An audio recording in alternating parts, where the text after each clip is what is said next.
Hi, it's Annette Logan-Parker with Advocacy in Action, Hope for a Healthy Future. This podcast is dedicated to really digging deep into the intersection of healthcare and social activism, hoping to really showcase and profile some of the amazing work being done in our community, all looking for positive change for the people of Las Vegas. I have two wonderful guests with me here today. I have Chelsea Bishop, who is on the board of Act4TheKids, and also a parent of a child who has been treated at Cure4the Kids Foundation. And then I also have Rebecca Acosta here, who's a board member of Act4TheKids, and we're just so grateful that both of you are here today for an important conversation. Thank you for having us. Thank you for having us.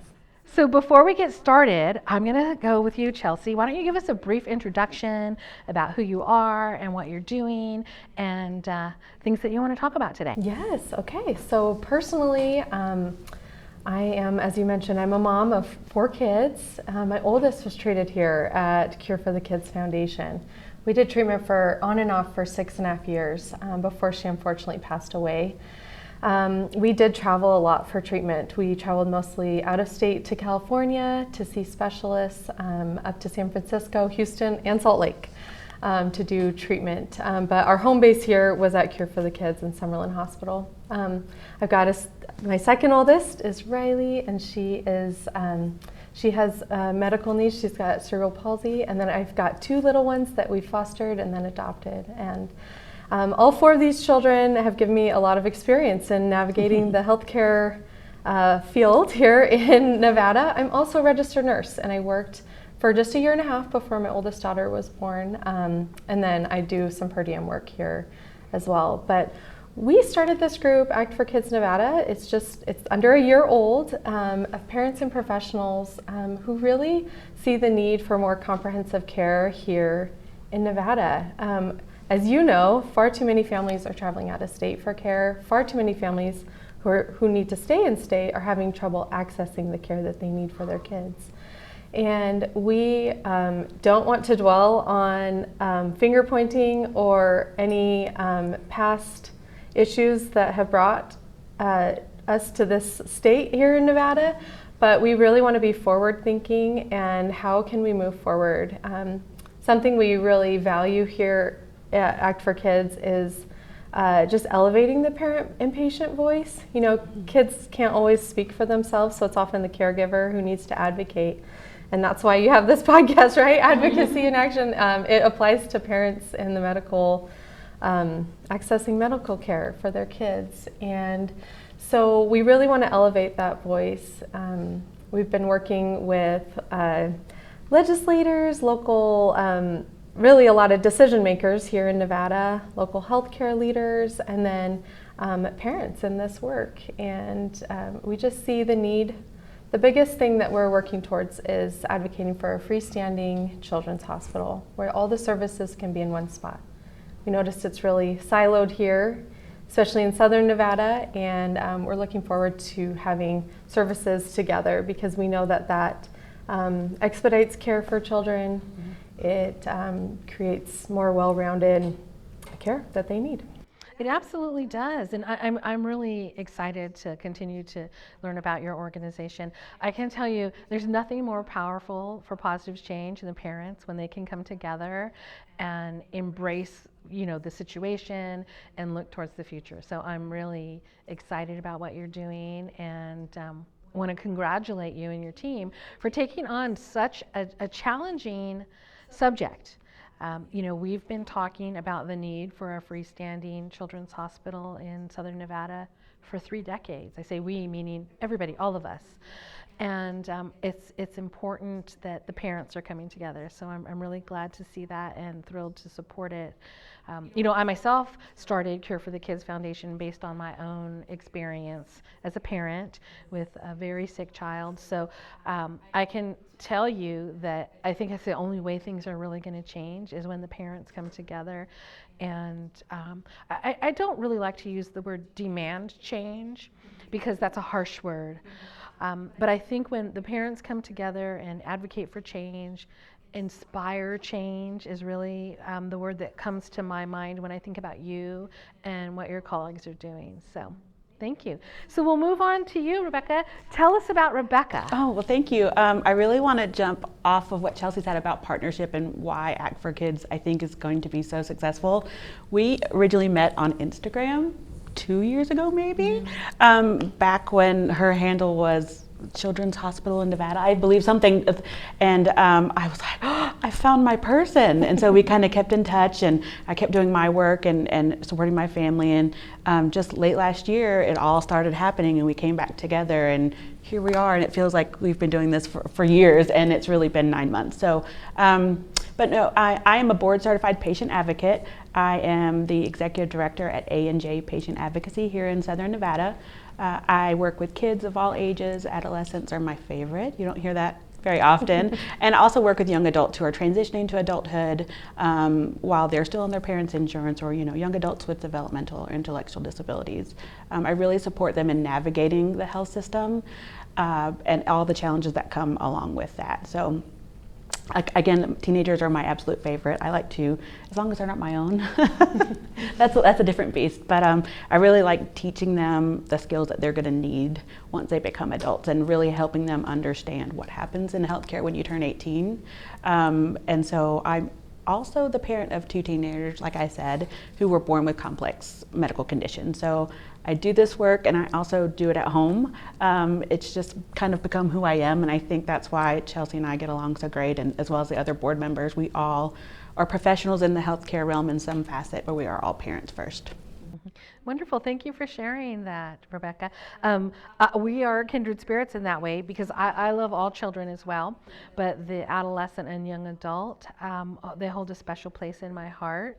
My son's medical journey was from the age of 14 to 18, and then a lifetime after. When you go through really complex medical situations, there's always lingering effects of that.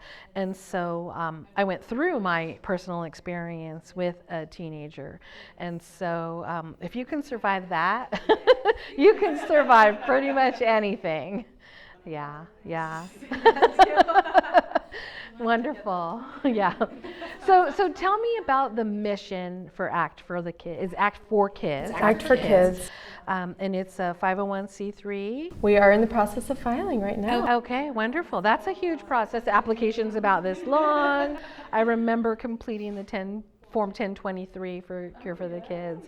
I did that on my kitchen table. So, that's another reason why I think that your organization and what you're wanting to do sings to me a little bit, because I know what it's like to start something from nothing.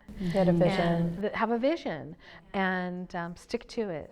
So tell me about the organization, tell me about your goals, and how can the community get behind what you're doing? Yeah, so as far as background, just working as a nurse in the pediatric sphere, and then jumping into this, our life was just overhauled with this cancer diagnosis. It was stage 4 high risk. We just jumped right into treatment, and so we were just so immersed in this. And I just saw right away how awesome it would be if we had more comprehensive care, right? And so I've been having conversations for years about this, and in fact, when we got together as a board, all of us had these types of conversations throughout the years of just like, what can we do? How do we elevate the parent voice, and how do we see change here? And so it's been years in the making of just hopefully prioritizing parent voices here.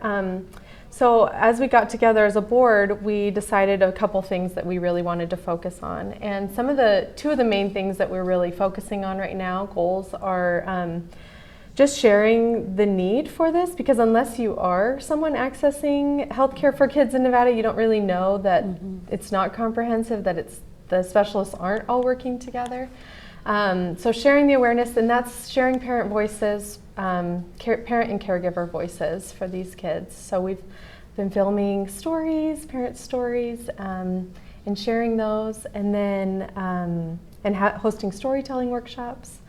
And then also we want to guide policies that will help support this. So that's a big hole that you can just dive deep into, right? That You know all about this, Annette, is all the supportive policies. So things like reimbursement rates and graduate medical education, and that, you know, streamline education to get more providers and all the healthcare staff to stay here in Nevada, and physician retention.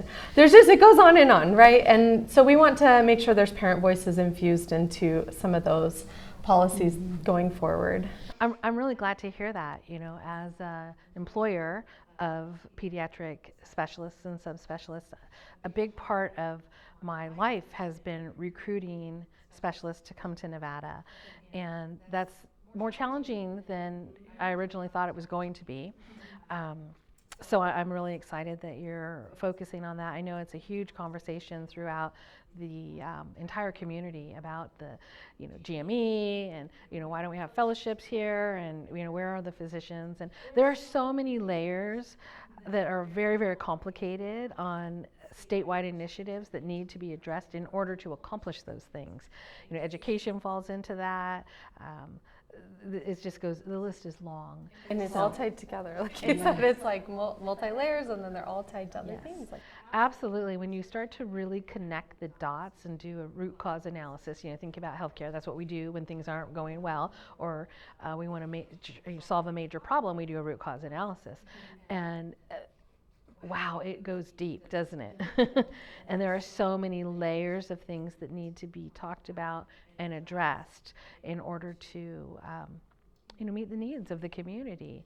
So I know that you had a lot of care outside of the state. You know, our role at Care for the Kids was really just to try and quarterback and help you get what you needed of things that weren't here. Talk to me a little bit about your experience and what it felt like when you first realized that the community that you live in and that you know and love didn't have the resources that you needed for your family. Was that a surprise to you? Well, I had already seen a little bit of it working as a nurse. So we actually did decide to travel out of state at first. And then we would have been transferred after about 6 months of my oldest daughter's cancer treatment. Based on how scans were looking, and the tumors were not shrinking like they would have been, so we would have been transferred out of state.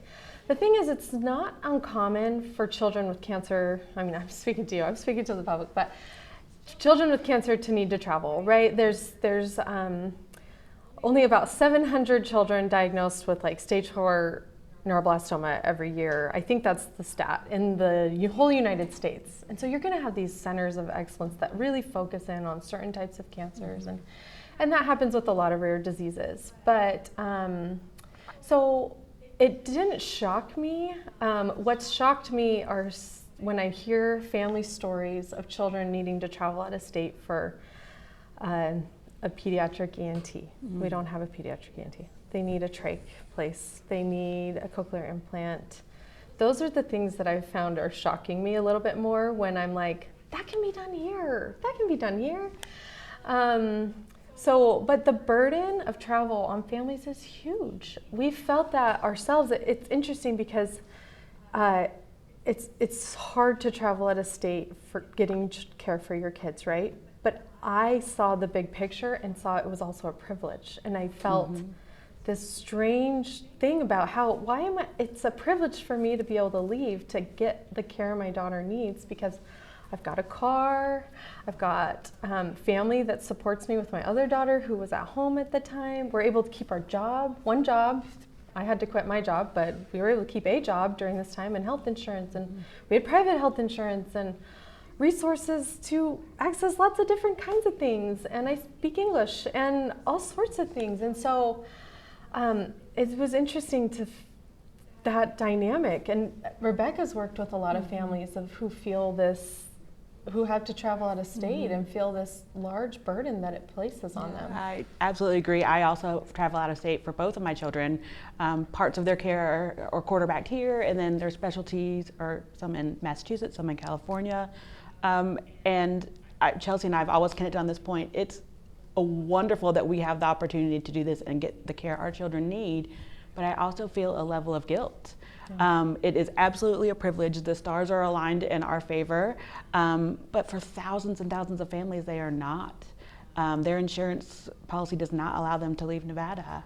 And then they're fighting to get approvals to go out of state for years. And these families are this becomes their entire life.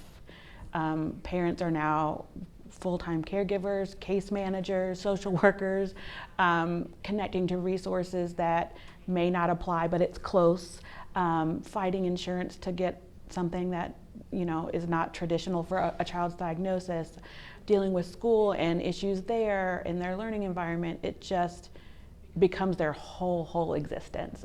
They lose family and friends, and they lose that supportive community because it's also a lot for that supportive community to handle. So we have, I speak with families every week that are just drowning and don't know where to start. And a simple 2-page application form for financial assistance, for example, is just too much when you've been doing this for 5, 6, 7, 8 years for your children. Absolutely. You have a similar story, both of you, to my experience. I as well had great insurance and knew how to navigate the system. And I came across, in my logging of thousands of hours in the hospital, I came across parents who, it was funny because I was like the angel of Kleenex, right? Because people, we shed a lot of tears when you're there, and everybody was using the hospital grade, sandpaper. And I'd be like, oh, honey, no, here's some Kleenex, here's some Kleenex, here's some Kleenex. Because I just would always have that, because it was just one of those kind of pet peeves that I had. And through that process, I started talking to them, what's going on? Well, have they told you about this? Have they offered any research? Have they explained, how to access a case manager within your insurance? And no. And then the ones like you had mentioned that don't speak English.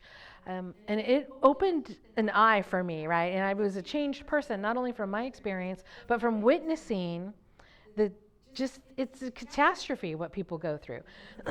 And there are so many parents and so many children and so many families that aren't offered things that they could be offered or should be offered because either we don't have it available here or they don't know to ask for it or whatever the case might be. I mean, there are thousands of different stories. And, I often tell people the diagnosis might be different, but the journey is the same. And it's a hard journey, and you can't navigate it by yourself.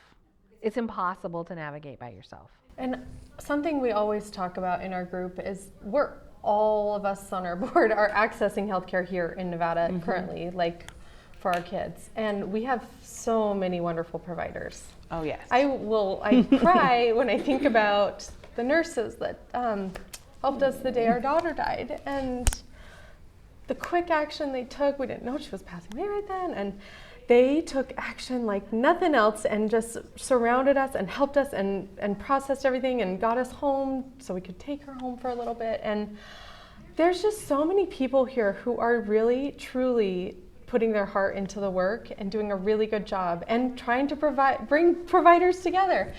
And we want to help support that. We want to work with anybody who's bringing those providers together. Like, the solution comes from the people who are here, and we can all see more collaborative effort, to bring these services to these kids, because we all have had amazing providers here, amazing healthcare staff that we've worked with, So I'm so glad to hear you say that, because you're right. Amazing things happen every day here in Southern Nevada, and there are amazing, highly qualified, highly talented, immensely compassionate healthcare providers that live here and work here and have dedicated their own careers to serving this community.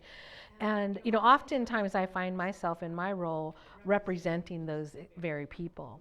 And you talked about reimbursement, and that's an issue, and it's a huge issue. Under-resourced. And it's a huge frustration. You think of Las Vegas, right? It's a city that's known around the world. I've yet to ever come across any person in any country that doesn't know of Las Vegas. Yeah, and they're like, oh, I've been there, or I want to go there, or I've seen it on TV, whatever the case might be. And yet, we still don't have a freestanding, independent, nonprofit, academic-based research children's hospital. Major metropolitan city in our country without one. Yeah. And interestingly enough, that has been the same story even prior to our big population boom. So this isn't a new story. I'm curious, as you've been talking to folks about this and advocating for it, what type of response are you getting from the community, from the providers, from our lawmakers? Do you want to? Yeah, sure.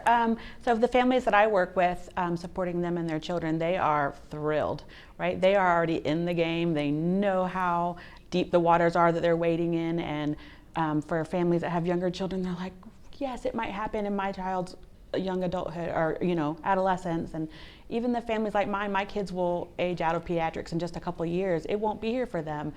But I can't not work for all the kiddos coming behind mine. So families are just over the moon. For families that are new clients to me, I do have several families I work with healthy children. And I am so happy they have healthy children. I'm like, yes, please, I would love to help you. What can I do? And they are struggling as well. So really, I hear from every family of healthy children, of children with minor acute, like we were in a car accident and he broke his arm, or children with lifelong conditions like ours. They are all understanding how impactful this will be for generations to come. So they are full-fledged on board. They're like, what can we do to help? I'll share my story. I'll get my kid to share their story. They're just throwing themselves at us to help. They are so excited that an organization like Act4Kids exists now to bring the community together. And I think really that's what's been missing. You have the healthcare providers, legislators, healthcare decision makers, all of these different parts of the puzzle, and are all very important. But there's just been one missing all this time, and it's the kids and their families. So I think they see positive steps forward happening quickly, and that's it's exciting for them. Yeah. And you bring up like the decision makers, and when we've been talking to legislators, we've been talking to healthcare leaders, and it's interesting because I've yet to come across anyone that said they don't want to move forward collaboratively. Mm-hmm. People talk about how they see this has been an issue. They've been working in this issue. They've been working on the issue on how to make solutions come about, and they want to work together. And so I take that to heart, like, hey, let's do it then. Well, I think collaboration is key. Yeah. It really, truly is key. And I do agree with you, Rebecca, that the parents' voice has been a missing factor. Because and we can think about patient-centered care going forward. If that's the way we're framing things moving forward, I don't think we can fail. Mm-hmm. Yeah, I agree. It's a very exciting time. I think together, just the collaborative effort, we can all hold each other accountable now, right? Every person that uses healthcare, from the child to the person who pays for it, to the person who provides the care, we're all involved now. We can hold each other accountable. When things are really hard on this one particular side, let's the rest of us all get together and figure out how can we address policies or change systems to make that not such a burden on our doctors, on our nurses. So I really think I'm really excited. And every week it seems like there's another article coming out or another organization reaching out saying, I love it. We've been doing this. Can we do this together? And we're, yes, please, let's go together, because it only happens. Absolutely. Collaboration is key. Yeah, absolutely. So I have two questions. I'm going to start with the storytelling initiative. That's really, it's intriguing to me. One, because I feel like it is a source of emotional support for parents, but I'm also really interested in hearing how that initiative is going, what you've learned through the process, and where you hope to take those stories. Oh, that's a good question. Okay, so what we've been doing with it, we've hosted 2 storytelling workshops. The neat background behind this is that a few of our board members have gone through a program with Children's Advocacy Alliance, a local organization here that takes, and I think they call them now Child Ambassador Program, and they teach you how to advocate. And some of that has weaved in storytelling. And so we've taken kind of the idea of that storytelling is really the art of advocacy. It brings the heart to the conversation and the reason why we're doing any sort of work here in this space. And so we felt like that could just highlight really, and like you said, bring together like families who are all experiencing some of the same things.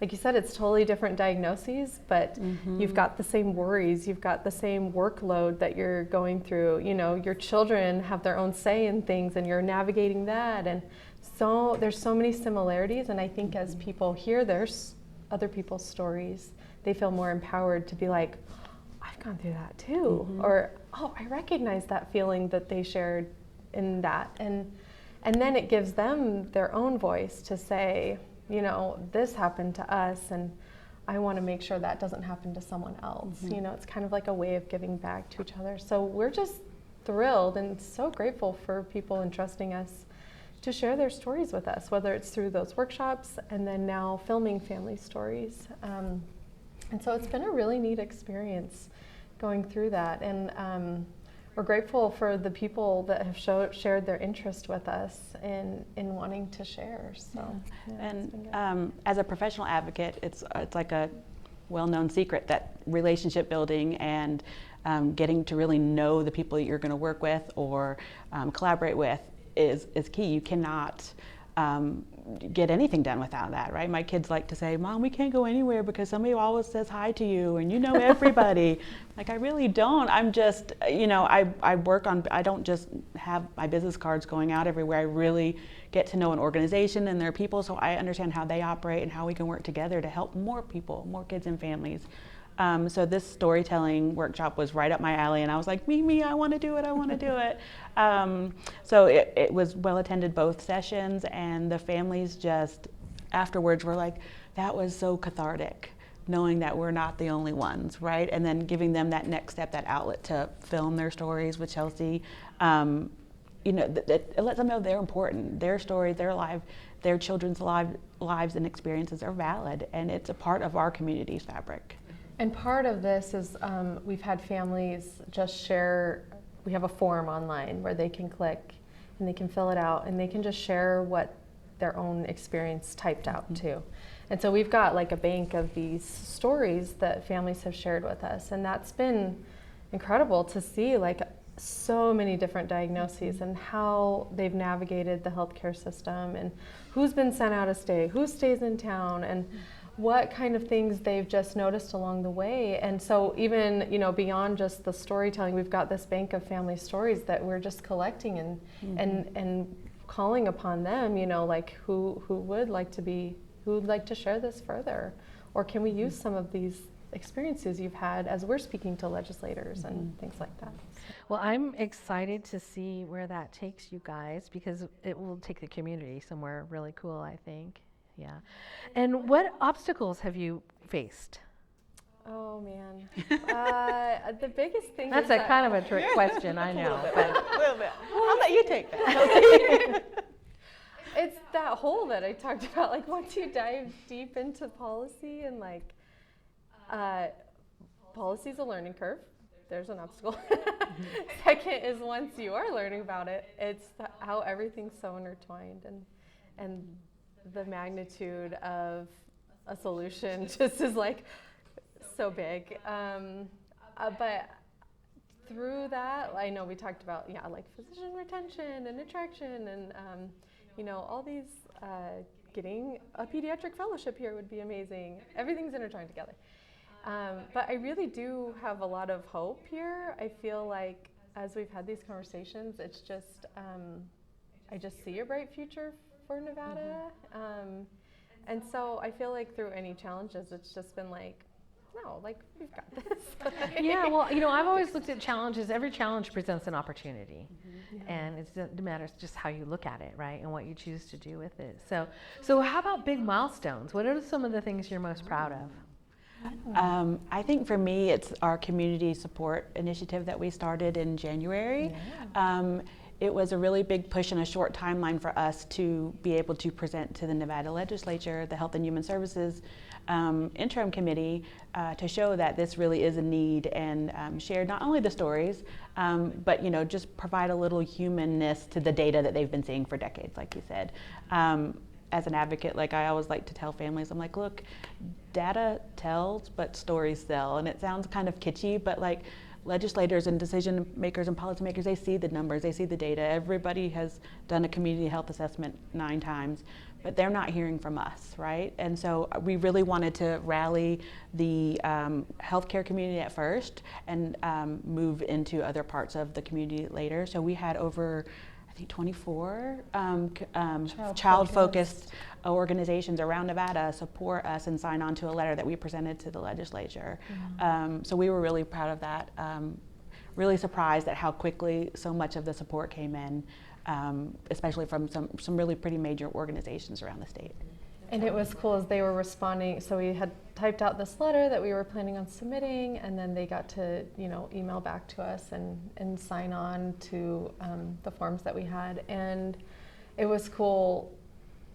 Some of them we hadn't previously contacted, right? Like we're new and we're still reaching out to people. And a lot of them had responded with like, oh my goodness, yes. 90% of my patients are traveling out of state right now. Or like, I was just talking to this family about this the other day and the need for this. And so it was cool to get some of the feedback as people were signing on. And so that's something we're extending out. So the next legislative session is this coming year, February. Yay. And so do you want to share about? Yeah, so we are definitely going to continue that campaign. We really want to maybe once every couple months really push a focus. So I think coming up in this fall, we might start with medical pediatric providers and just start reaching out to them en masse and really explaining the work that we're doing, sharing some stories, and asking them to join the community campaign. And then of course followed by other organizations and businesses in Nevada who serve all of us here, and of course families and their kiddos. Like we want to be able to come into the 2025 session with just a large, happy, loud, unified voice for kids in this state and for all the kids to come. Yeah, it's really something that having a unified voice like that, we hope can help guide those policies. And beyond the legislature, just having these communities united together, it can just show the collaboration that's happening here in the state that we hope can. Right, because we're definitely going to have a hospital at some point. I'm just speaking it out there. But lots of things have to happen between now and then. You don't just build a hospital and open the doors and everything works well. So we are super proud of all the relationships we've built so far. We want to continue that and to grow that so that when we do have a hospital, we can rally the community for XYZ effort. We will have active families that are like, this is going to be part of the community, the hospital. It's not just going to be a building. So we really, really are going to continue that relationship building with the community so that we can all kind of rally together and make sure this is a long-term sustainable thing for our kids in Nevada. Yeah, and we want to work with anybody who's working in this sphere. So we want to just be a parent voice. So we have talked to various organizations that are, working on hopeful future plans, and we'd like to be used and help support any way that collaborative efforts going forward. 100%.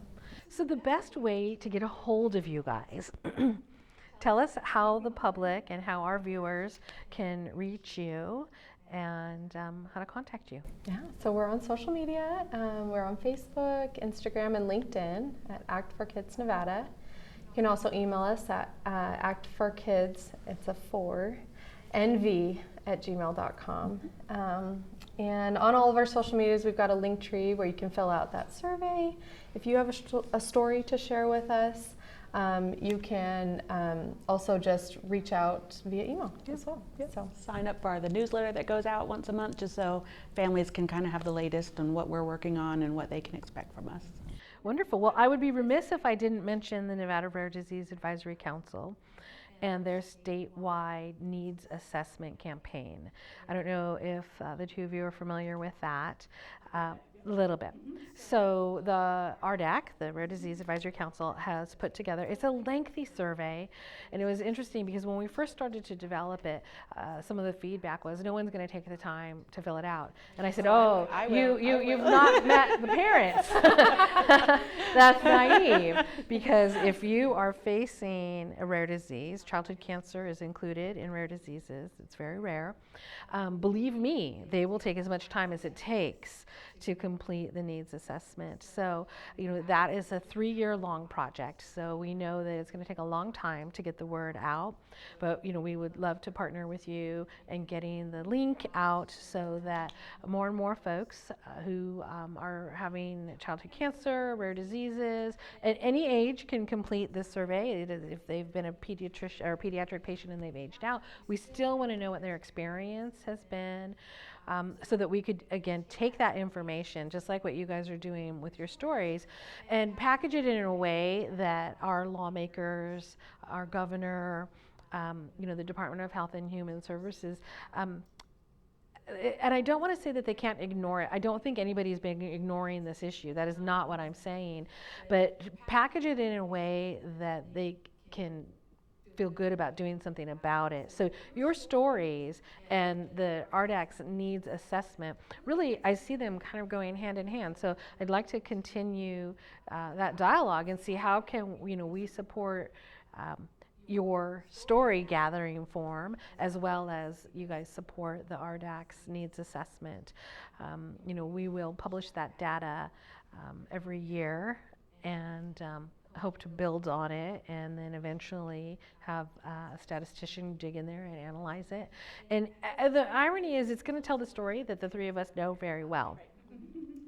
And that's okay, but there's strength in numbers and there's strength in story. So I really am impressed with the approach that you guys are taking at Act4Kids, because I do agree with you that data's data, and we look at data all the time, but it's the stories that motivate people. And that's what it's going to take, right? We have to motivate a lot of people, a lot of businesses, a lot of lawmakers to really say, we have an opportunity to do something really extraordinary in Nevada. Which leads me to my last question is, are there any organizations similar to Act4Kids across the country that you're modeling? Or is this a hybrid, innovative approach that... That's a good question. Maybe you have a better answer, but I've been in contact with parent advisory councils at hospitals, and I've been really inspired by those. And then also more specific, like cancer groups. So nothing that we're modeling quite, spot on, but been inspired by some different parent groups. Yeah. We're kind of special. Yeah, well, I think Nevada is special, right? Nevada is special. And, I ask that because Cure for the Kids falls into the same category. There's really no organization like Cure for the Kids across the country. And it's challenging to be the only ones, right? So I'm glad that you're looking for resources and people that you can be inspired by, and might not be the exact same mission, but there's also strength there. Mm-hmm. Yeah, I'm definitely learning from those groups. Yeah. So before we wrap up our conversation today, is there anything that I have either forgotten to ask you or didn't think to ask you that you'd like to share with our audience? I think a lot of your listeners might be parents or caregivers who are in the thick of this right now. I say that because we were patients at Cure for the Kids. And I think we both might have an answer of what would we say to these parents? And my heart goes out to them, first of all. I know they're in a tough spot right now. And I think I would say also that they shouldn't be afraid to speak up. If they see that their child needs something, more care, or something needs to be changed, they shouldn't be afraid to speak up about that.